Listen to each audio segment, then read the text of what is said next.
نحمده ونصلي على رسوله الكريم اما بعد فاعوذ بالله من الشيطان الرجيم بسم الله الرحمن الرحيم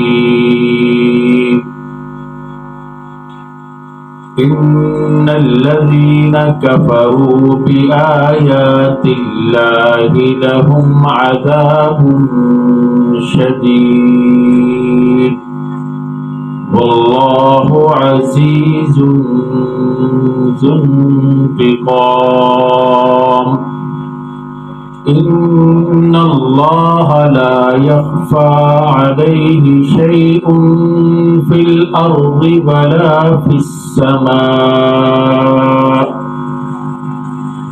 هو الذي يصوركم في الأرحام كيف يشاء لا إله إلا هو العزيز الحكيم صدق اللہ العظیم۔ اس آیت مبارکہ کا تعلق بھی پچھلی آیات سے ہے کہ وہ عیسائی جو نبی اکرم صلی اللہ علیہ وسلم کے پاس آئے تھے، دو چیزوں میں وہ آپ صلی اللہ علیہ وسلم سے جھگڑ رہے تھے، اور آپ صلی اللہ علیہ وسلم نے ان کو جواب دیا۔ اس سے معلوم ہوا کہ مناظرہ کرنا دین کی صحیح بات کو لوگوں پر واضح کرنے کے لیے، مخالفین کے شبہات کو زائل کرنے کے لیے، یہ انبیاء علی نبینا وعلیہم الصلاۃ والسلام کی سنت ہے۔ اس لیے جب ضرورت ہو تو مناظرہ بھی کرنا چاہیے، مگر صحیح طریقے پر۔ انشاءاللہ اس پر کبھی تفصیل سے بات کریں گے۔ تو عیسائی نبی اکرم صلی اللہ علیہ وسلم کے پاس آئے، دو چیزوں میں جھگڑ رہے تھے۔ نمبر ایک، عیسائی حضرت عیسیٰ علیہ السلام کو اللہ کا بیٹا قرار دے رہے تھے۔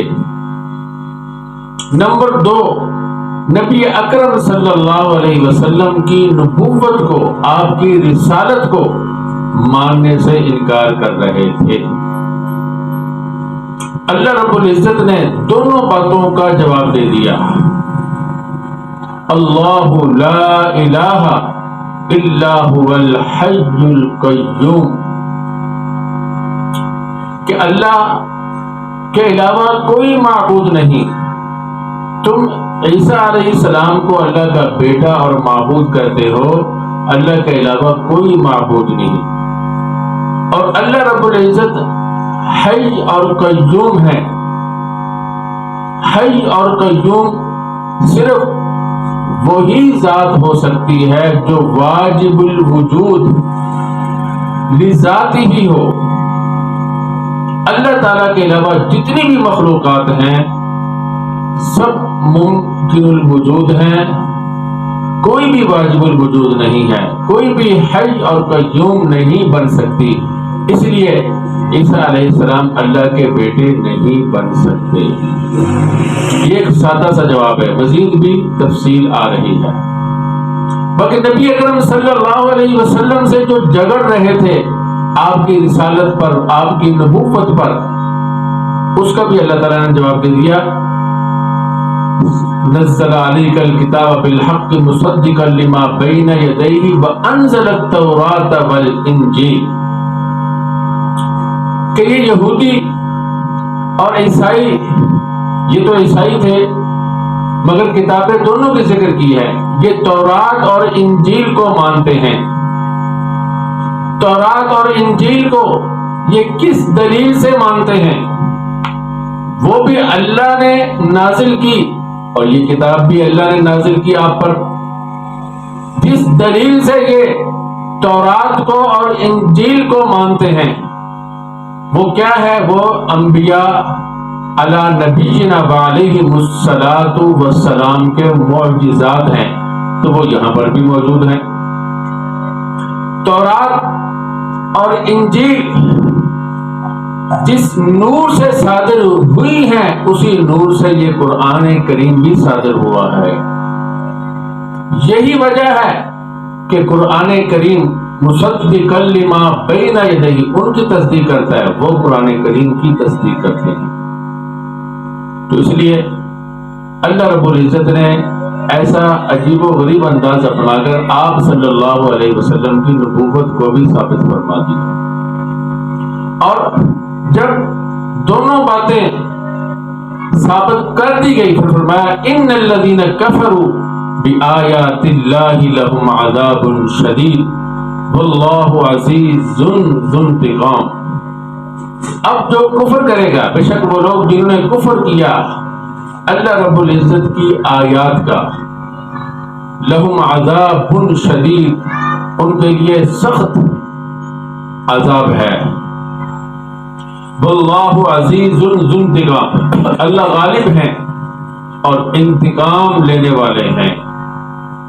یہ آیات اگرچہ ان کا سبب خاص ہے، عیسائیوں کے بارے میں نازل ہوئی، مگر علماء نے فرمایا کہ سبب کے خصوصیت خاص ہونے کا اعتبار نہیں ہوتا، الفاظ کے عموم کو دیکھا جاتا ہے۔ تو جو بھی اللہ رب العزت کے دلائل کا انکار کرے گا، اللہ رب العزت کی آیات کا انکار کرے گا، اس کے لیے بھی یہی دردناک عذاب ہوگا جس کا اللہ رب العزت نے قرآن کریم میں تذکرہ فرمایا۔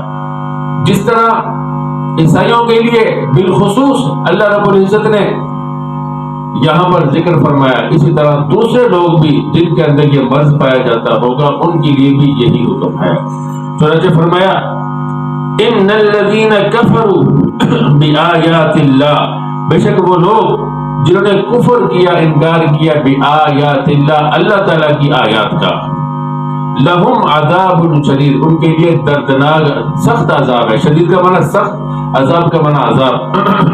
واللہ عزیز ذو انتقام، اللہ رب العزت غالب ہے، عزیز کا معنی غالب، ذو انتقام انتقام والے ہیں۔ یعنی جب کوئی قصور کرے، کسی سے جرم ہو، تو اس پر مواخذہ جو کیا جاتا ہے اسے انتقام کہا جاتا ہے۔ تو اللہ رب العزت غالب بھی ہیں، انتقام لینے والے ہیں۔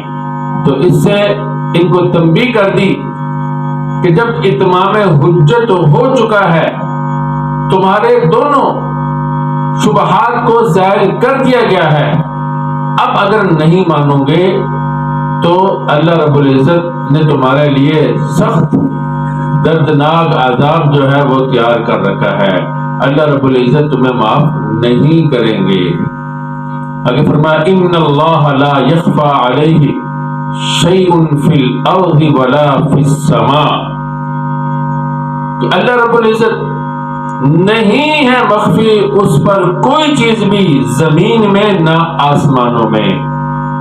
زمین اور آسمان کا ذکر فرمایا، مراد تمام کائنات ہے، کائنات میں کہیں بھی اللہ رب العزت سے کوئی بھی چیز مخفی نہیں ہے۔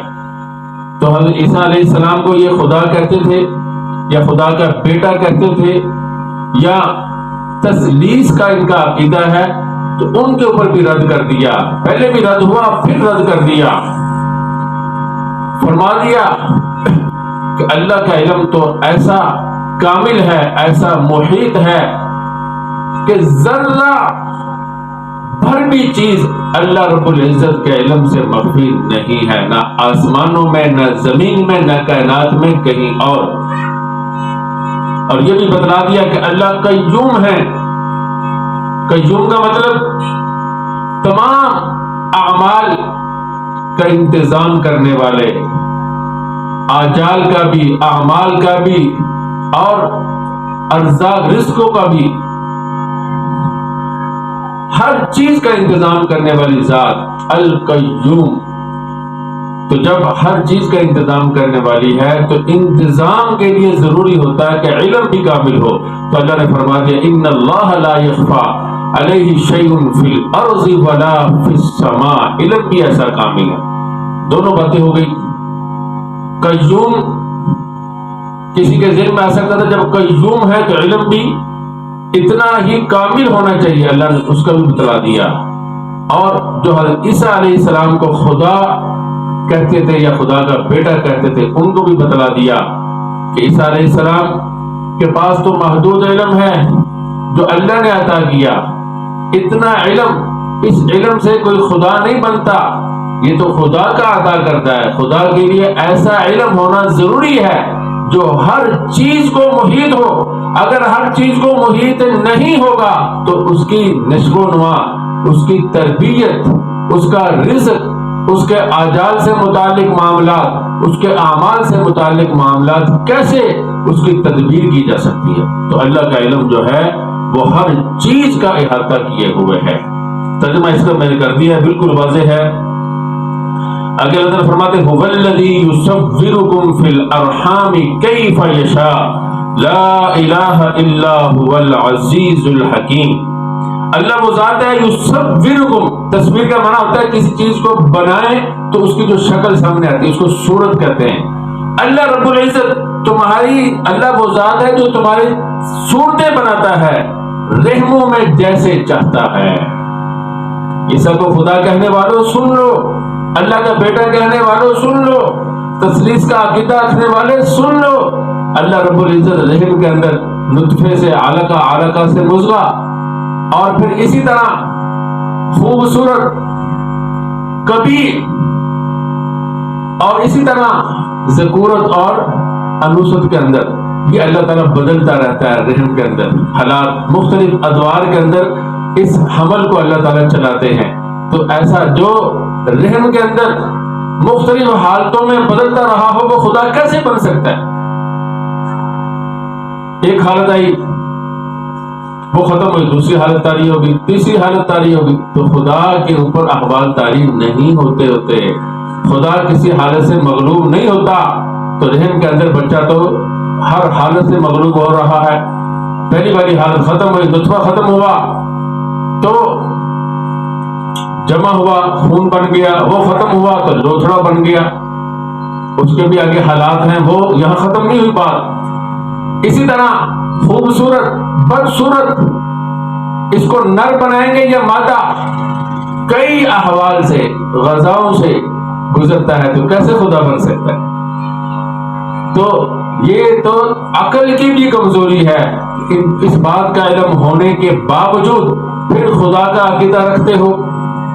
اور یہ بھی بتلا دیا کہ ابھی پیدا نہیں ہوئے تھے اللہ کو اس وقت بھی تمہارا علم تھا. یصورکم فی الارحام، ابھی تم وجود میں نہیں آئے تھے، اللہ کا علم اس وقت بھی تمہارے ساتھ تھا. اور اپنی قدرت بھی بتلا دی کہ اپنی قدرت کے ذریعے سے ہر چیز پر اللہ کی قدرت ہے. علم اور قدرت دونوں کامل نہ ہو تو خدا نہیں بن سکتا. ایک علم تو بہت ہے مگر کچھ کر نہیں سکتا، کر تو سکتا ہے مگر علم نہیں. جب تک علم اور قدرت کامل نہیں ہوں گے خدا نہیں بن سکتا. وَالَّذِي يُصَوِّرُكُمْ فِي الْأَرْحَامِ كَيْفَ يَشَاءُ لا الہ الا، کوئی معبود نہیں مگر وہی. مزید وضاحت کر دی، قیوم فرمایا تھا، حی فرمایا تھا، اب یہاں پر اور وضاحت کر دی. کوئی معبود نہیں، جو اصل بات ہے، جو دعویٰ تھا، جو سمجھائی جا رہی تھی، فرمایا لا الہ الا ہو، کوئی معبود نہیں مگر وہی ہے. اس لیے ہر چیز کے اوپر مختلف ادوار آتے ہیں. ایک حالت، پھر دوسری حالت، پھر تیسری حالت. اللہ رب العزت ان سے پاک ہے، باقی تمام مخلوقات کے اوپر یہ ادوار آتے ہیں. اور وہ ان ادوار میں اللہ رب العزت ہی تدبیر، تربیت، نشو و نما، اللہ رب العزت ہی اس کی دیکھ بھال کر رہے ہوتے ہیں. تو اس نے فرمایا لا الہ الا ہو، کوئی معبود نہیں مگر وہی. جب ہر چیز کا انتظام وہ کرتے ہیں، جب تمہیں رزق وہ دیتے ہیں، تمہارے جسم کے اندر ہر چیز کا انتظام، تمہارے مبدا کا بھی انتظام اس کے ہاتھ میں ہے، تمہارے معاد کا بھی انتظام اس کے ہاتھ میں ہے، اور اس کے درمیانے والی جو زندگی ہے اس کا بھی انتظام اس کے ہاتھ میں ہے۔ تو پھر عبادت بھی اسی کی کرنی چاہیے۔ لا الہ الا ہو، کوئی معبود نہیں مگر وہی، العزیز الحکیم، غالب اور حکمت والے ہیں۔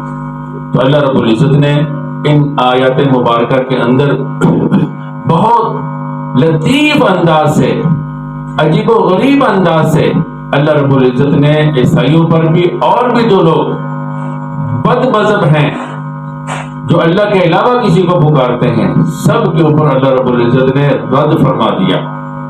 اب یہاں پر ان کے ذہن میں ایک شبہ تھا، وہ رسول اللہ صلی اللہ علیہ وسلم سے کہتے تھے، تو آپ بھی تو کہتے ہو کلمۃ اللہ و روح، عیسیٰ علیہ السلام اللہ کی کلمہ ہے اور روح ہے۔ اب فرمایا ہاں، ان کا یہی تو ہم کہتے ہیں۔ یعنی ان کے دماغ ایسے تھے کہ بات سمجھنے کے باوجود رسالت مآب صلی اللہ علیہ وسلم سے الجھتے رہے۔ اس بات کا جواب کل کو ذکر کریں گے، اور آپ حقیقت تو سمجھ ہی چکے ہیں کہ اللہ کے علاوہ کوئی بھی معبود بننے کی صلاحیت نہیں رکھتا، اس لیے کہ اللہ کا علم بھی کامل ہے اور ہر چیز کو محیط ہے، اللہ کی قدرت بھی کامل ہے اور ہر چیز کو اپنے احاطے میں لیے ہوئے ہیں، کوئی چیز اللہ کی قدرت سے باہر نہیں ہے۔ یہ دو چیزیں ہوتی ہیں جو الوہیت کے لیے ضروری ہیں، اللہ کے علاوہ کسی کے اندر بھی یہ نہیں پائی جاتی۔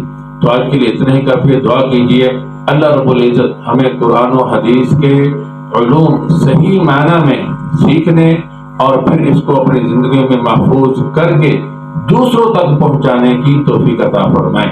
وآخر دعوانا ان الحمد للہ رب العالمین۔